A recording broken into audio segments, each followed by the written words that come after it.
Hello everyone and welcome to my video on the analysis between the differences of GLP and Rod of Ages and why you're probably not building GLP often enough.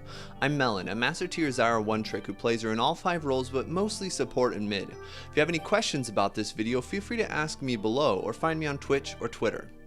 Okay, we're going to begin with my main point. GLP is very comparable in raw stats and provides a large amount of extra burst when it's active, making it replace Rod of Ages for most mages.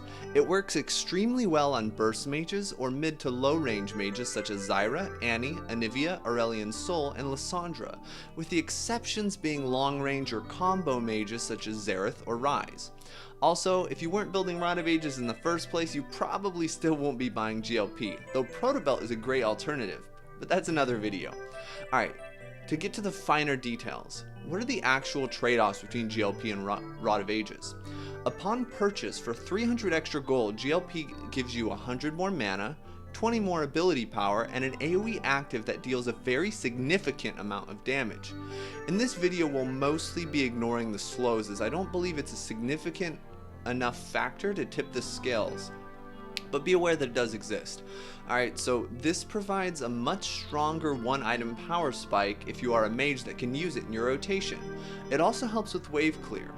10 minutes later, Rod of Ages will give you 200 more health, the same amount of mana, and 20 more ability power. Okay, so let's get into some numbers. We're going to be generous to Rod of Ages and assume we have a death cap passive as well. So then we have 27 AP. What does 27 AP mean for a champion's burst combo? Well, let's look at 2 champions, Orianna and Zyra. Orianna traditionally loves ability power and Zyra usually prefers penetration, so hopefully this will be a good enough spread to kind of show how much 27 AP does for a burst combo in damage. So before magic resistance comes into play, if Orianna uses her Q, W, and R, 27 AP is going to give her 51 damage.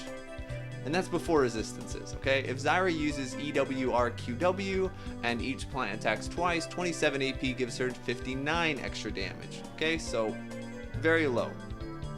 Compare that with this table to see just how significant the damage is from GLP in a burst or full combo scenario. Of course, let's be fair, this doesn't involve shields, poke, heals, extended trades, or really anything outside of burst situations, so take those numbers that I just said with a grain of salt. The main point is just to illustrate how much GLP damage really is and how little its 27 ability power is. Also, keep in mind that there's also the 200 extra health from a fully stacked Rod of Ages as well. But to put the 27 ability power in a different light, also you can be aware of that 20 ability power is an amplifying tone. Okay, so I'll close this video by talking a bit more about why you may want GLP or Rod of Ages depending on the situation, even ignoring the points I just mentioned, alright? So GLP is great on champions like Aurelion Sol, where you want to keep the enemy at a certain distance. GLP is great on burst mages with longer cooldowns like Zyra, and GLP is not so great on Ryze because you don't really have room to use GLP in a full combo. It's also not that great on something like Xerath, where you'll very often be out of range to use it anyway. Still, it's a whole lot better than a lot of people give it credit for, so I wanted to bring it up. Hope you enjoyed this video and may your enemies feel the thorn's embrace.